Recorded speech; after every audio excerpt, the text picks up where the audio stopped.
샬롬. 오늘도 하나님의 말씀 앞에 나오신 여러분 환영합니다. 우리 함께 기도하겠습니다. 하나님, 오늘도 우리에게 귀한 말씀 주시니 감사합니다. 이 말씀을 통해서 오늘도 하나님의 은혜로 또 하나님의 자녀다운 명예로움으로 살아낼 수 있도록 주여 이 시간에 은혜와 용기와 소망을 허락하여 주옵소서. 이 모든 말씀 예수님의 이름으로 기도했습니다. 아멘. 오늘 함께 살펴볼 말씀 출애굽기 33장 17절에서 23절까지 함께 살펴보도록 하겠습니다. 회막으로 들어간 모세예요. 하나님이 금송아지 사건을 통해 이스라엘의 교만함과 추악함, 그 누구의 말도 들으려 하지 않고 자신의 욕망만 쫓아가려는 뻣뻣함을 직면하게 하셨어요.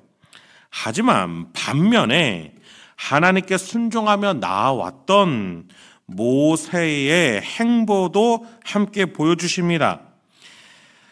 이스라엘이 성막을 통해 누릴 은혜의 모델링, 표본으로서 보여주시는 거예요. 그래서 하나님은 모세를 통해 인간이 궁극적으로 누릴 수 있는 가장 큰 은혜를 오늘 우리에게 소개해 주고자 하십니다.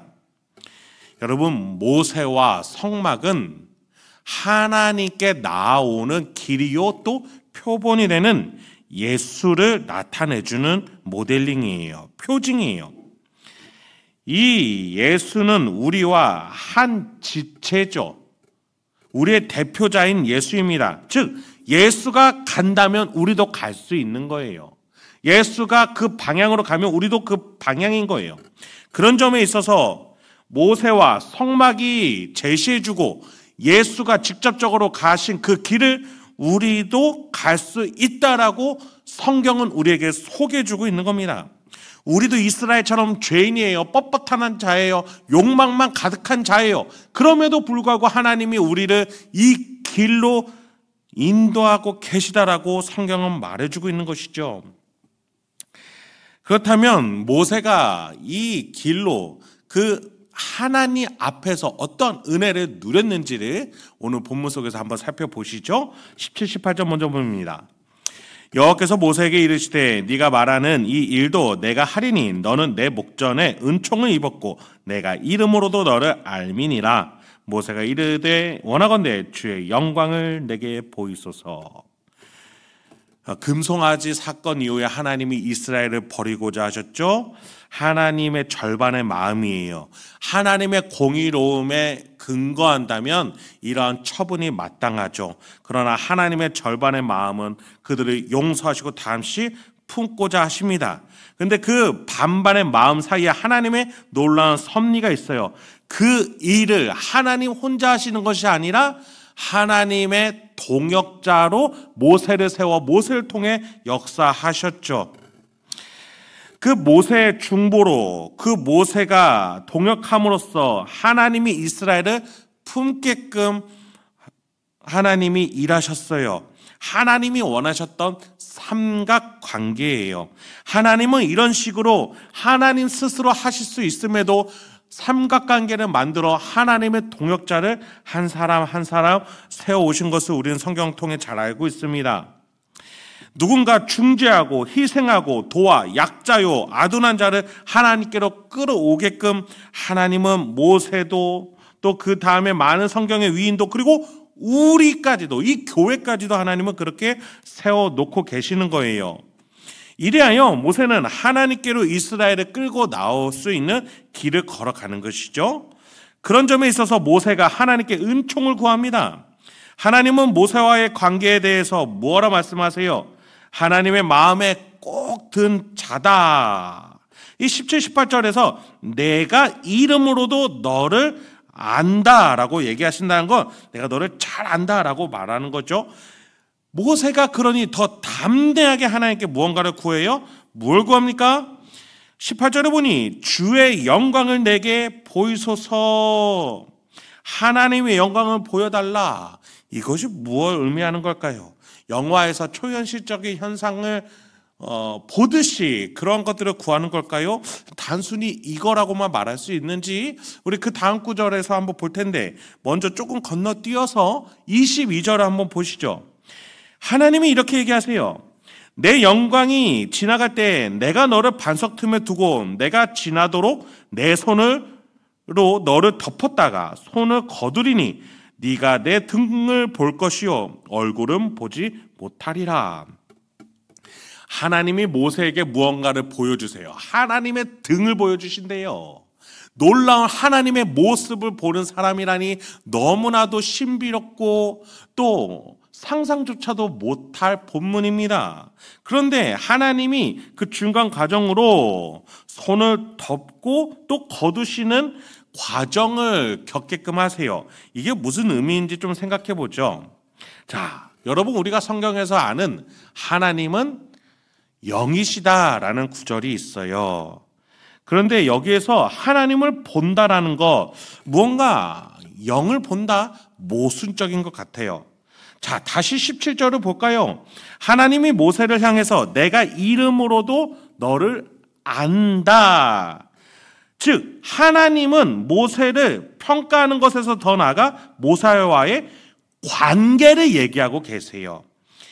모세를 잘 아는, 하나님이 모세를 잘 아는 그 관계로서 모세와의 그 놀라운 성숙함을 말씀하고 계세요.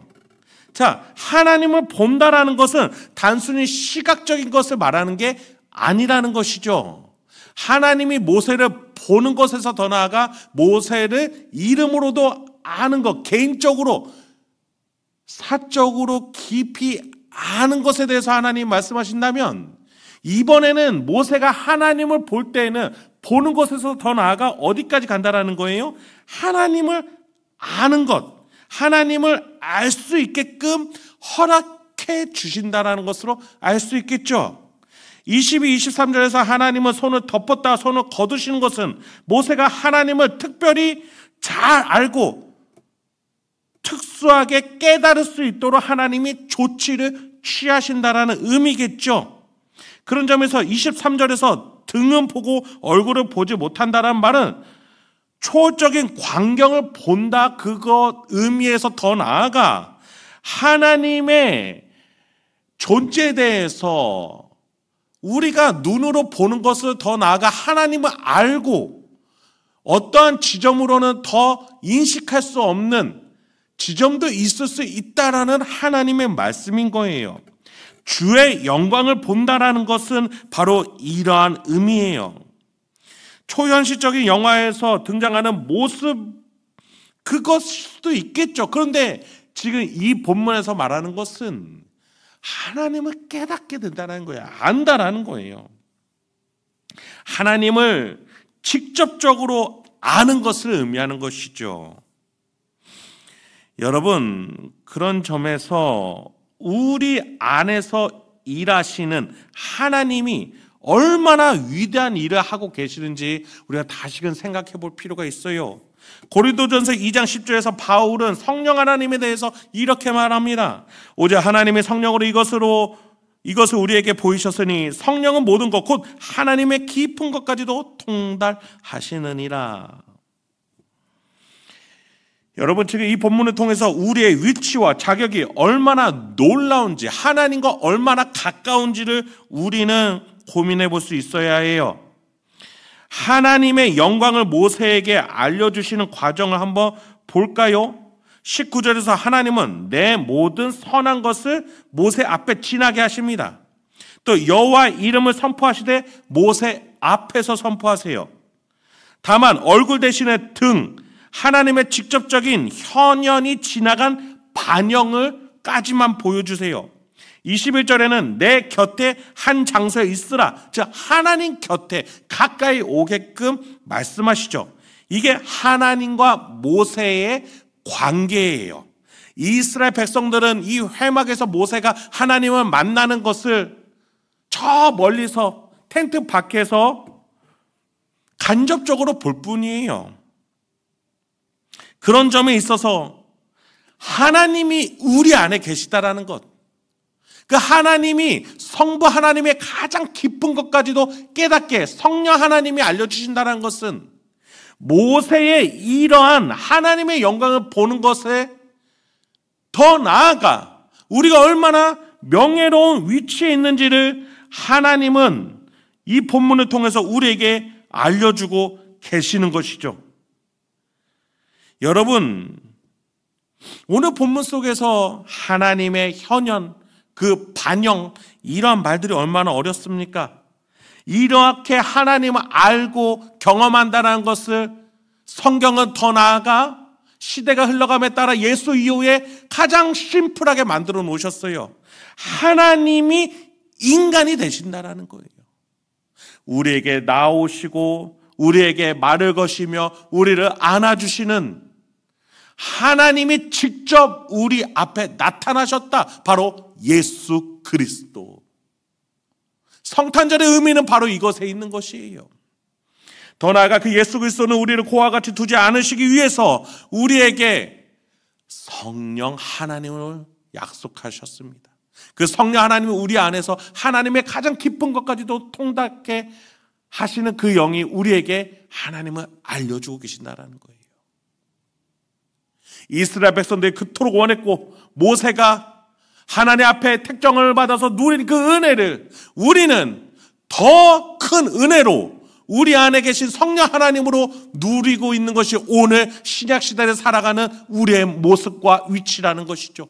예수는 그것을 위해서 이 땅에 오셨고 죽으셨고 희생당하셨습니다. 그 길을 먼저 가신 거예요.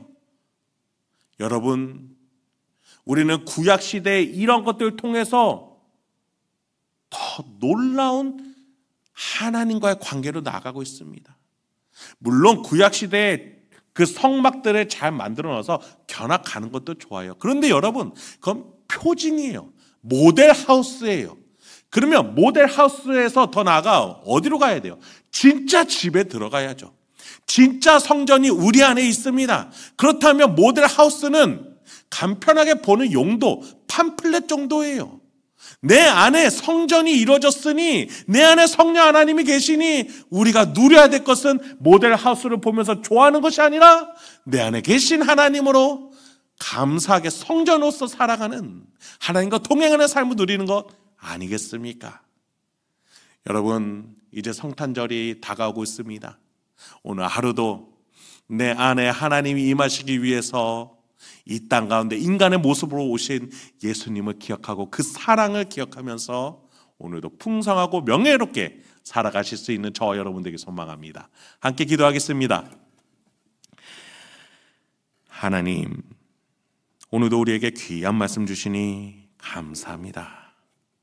이 말씀을 통해서 오늘도 하나님과 함께 하나님과 동행하는 그 방향으로, 그 발걸음으로, 그 판단과 결정으로 하나하나 살아낼 수 있도록 내 안에서 중심이 되어 주시고 말씀 가운데 역사해 주시고 조명하여 깨닫게 하여 주시옵소서.